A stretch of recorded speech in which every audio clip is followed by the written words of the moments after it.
Assalamualaikum warahmatullahi wabarakatuh. Perkenalkan, nama saya Juni Lestari. Saya di sini akan menjelaskan materi yaitu tentang ilmu alamiah dasar yang berjudul materi. Baiklah, langsung saja. Materi yang pertama yaitu mengenai pengertian materi. Seperti yang kita ketahui, segala benda yang ada di alam semesta termasuk kita sendiri merupakan suatu materi.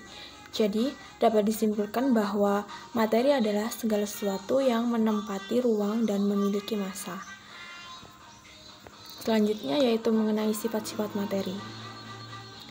Materi dikenal karena sifat-sifatnya. Sifat umum materi itu mencakup sifat yang sama dengan materi lain dengan satu golongan tertentu. Secara umum, sifat materi dapat dikelompokkan menjadi dua, yaitu sifat fisis dan sifat kimia. Yang pertama ada sifat fisis. Sifat fisis adalah sifat materi yang berhubungan dengan gejala-gejala fisika.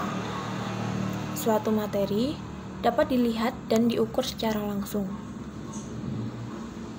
Sifat fisika suatu materi erat hubungannya dengan perubahan fisika. Contohnya yang pertama ada wujud atau fase materi, atau padat, cair, dan gas. Contoh lain ada titik lebur, titik beku, dan titik tindih. Titik tindih daya hantar panas dan listrik. Selanjutnya ada massa, jenis, warna, bau, dan rasa. Dan juga ada sifat tertarik atau tidaknya oleh magnet. Itu merupakan contoh dari perubahan fisik atau perubahan fisika.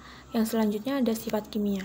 Sifat kimia adalah sifat materi yang berhubungan dengan gejala-gejala kimia. Untuk mengukur dan mengamati sifat kimia hanya dapat dilakukan melalui reaksi. Contoh sifat kimia yaitu pengaratan besi, pembusukan makanan, dan pembakaran bahan bakar. Selanjutnya yaitu mengenai perubahan materi.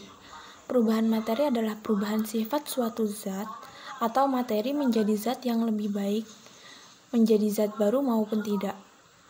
Perubahan materi dibagi menjadi dua, yaitu perubahan fisika dan perubahan kimia.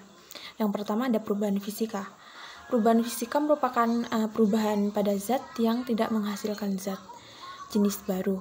Contohnya yaitu beras yang ditumbuk menjadi tepung. Beras yang ditumbuk menjadi tepung di sini hanya menunjukkan bentuk dan ukuran yang berubah, tetapi sifat molekul zat pada beras dan tepung tetap sama. Ciri-ciri pada perubahan fisika yaitu yang pertama ada tidak terbentuk zat jenis baru, contohnya yaitu beras menjadi tepung beras tersebut seperti yang contoh di atas. Terus zat yang berubah dapat kembali ke bentuk semula, contohnya air menjadi es. Terus ada juga hanya diikuti perubahan sifat fisika saja, contohnya yaitu garam yang dilarutkan. Itu tadi ciri-ciri pada perubahan fisika. Yang selanjutnya ada perubahan kimia. Perubahan kimia adalah perubahan materi yang menghasilkan zat jenis baru. Misalnya pada saat membakar kertas, setelah kertas tersebut habis terbakar, akan terdapat abu yang diperoleh akibat proses pembakaran tersebut. Jadi, kertas sebelum dibakar memiliki sifat yang berbeda dengan kertas sesudah dibakar.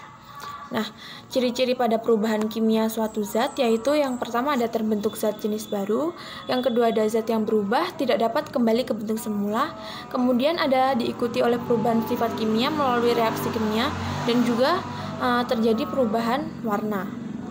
Selanjutnya yaitu klasifikasi materi.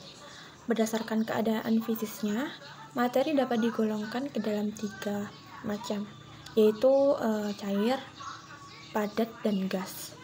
Ciri-ciri dari setiap wujud materi itu sangat penting untuk dipahami karena materi merupakan landasan dalam penguasaan konsep dan proses dalam kimia.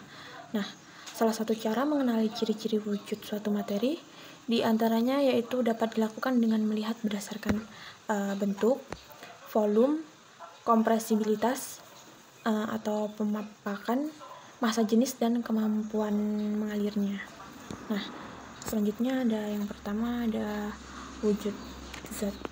Di dalam wujud zat ini terdiri atas keadaan gas, kemudian cairan, padatan, dan padatan.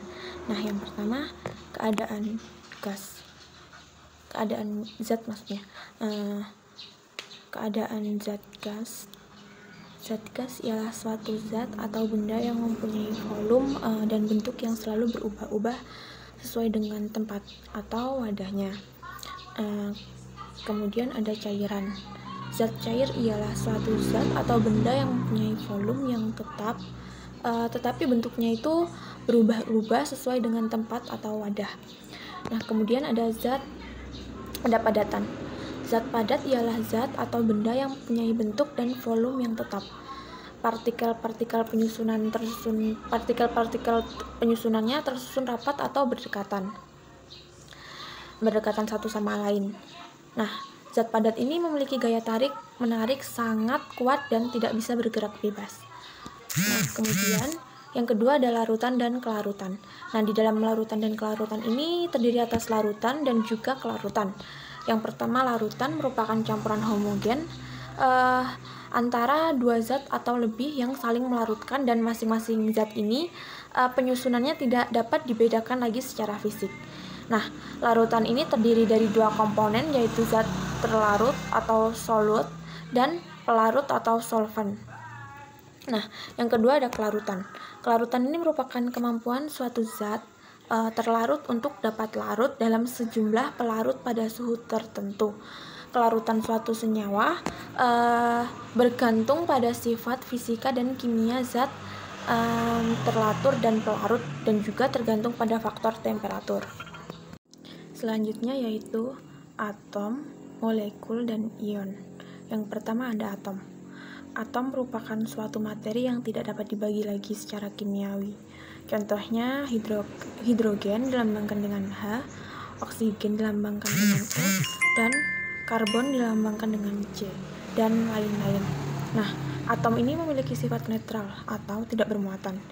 Atom yang sejenis akan membentuk suatu unsur. Suatu atom diberi lambang yang sama dengan unsurnya. Jadi, atom hidrogen diberi lambang H dan atom oksigen diberi lambang O. Nah, atom ini juga tersusun atas partikel dasar atau subatom, yaitu elektron, neutron, dan proton. Elektron merupakan partikel bermuatan negatif yang berada di kulit atau di luar inti atom. Proton merupakan partikel bermuatan positif yang berada di dalam inti atom. Sedangkan neutron merupakan partikel tidak bermuatan atau netral yang berada di inti atom bersama dengan proton. Nah, selanjutnya ada molekul. Atom merupakan unit pembangun dari segala macam materi. Nah, molekul dan ion dibangun oleh atom-atom. Molekul merupakan gabungan dari dua atau lebih atom. Bisa terbentuk dari atom yang sama. Contohnya yaitu hidrogen H2 dan oksigen O2. Bisa juga terbentuk dari atom yang berbeda. Contohnya air H2O, karbon dioksida CO2, atau karbon monoksida CO. Nah, molekul yang tersusun atas atom yang sama dinamakan molekul unsur. Sedangkan molekul yang dibangun oleh atom berbeda disebut molekul senyawa. Molekul yang terbentuk dari dua atom, baik atom yang sama ataupun beda, disebut molekul diatomik. Nah, molekul ini adalah sekumpulan yang terkait dan merupakan kesatuan serta mempunyai sifat-sifat fisika dan kimia yang khas. Selanjutnya yaitu ada ion. Tubuh kita memerlukan asupan ion untuk menggantikan cairan ion yang hilang setelah beraktivitas. Nah, ion adalah atom yang bermuatan listrik. Ion akan terbentuk ketika sebuah atom melepas atau menerima elektron. Jika atom menerima elektron, maka akan berubah menjadi atom bermuatan negatif atau anion. Jadi, dari penjelasan materi tersebut dapat disimpulkan bahwasannya materi adalah sesuatu yang mempunyai massa dan menempati ruang. Nah, secara umum, sifat materi dapat dikelompokkan menjadi dua, yaitu sifat fisika dan kimia. Nah, perubahan materi dikelompokkan menjadi dua, yaitu perubahan secara fisika dan perubahan secara kimia. Sedangkan penggolongan materi terdiri dari gas, cairan, padatan, dan larutan, dan juga kelarutan. Nah, tujuan mempelajari perubahan materi secara umum adalah supaya kita dapat mengenalkan kepada anak tersebut mengenai tentang konsep dasar perubahan wujud, benda, cair, padat, dan gas. Nah, sekian penjelasan atau resum dari saya yang dapat saya sampaikan. Nah, kurang dan lebihnya saya mohon maaf yang sebesar-besarnya. Saya akhiri. Wassalamualaikum warahmatullahi wabarakatuh.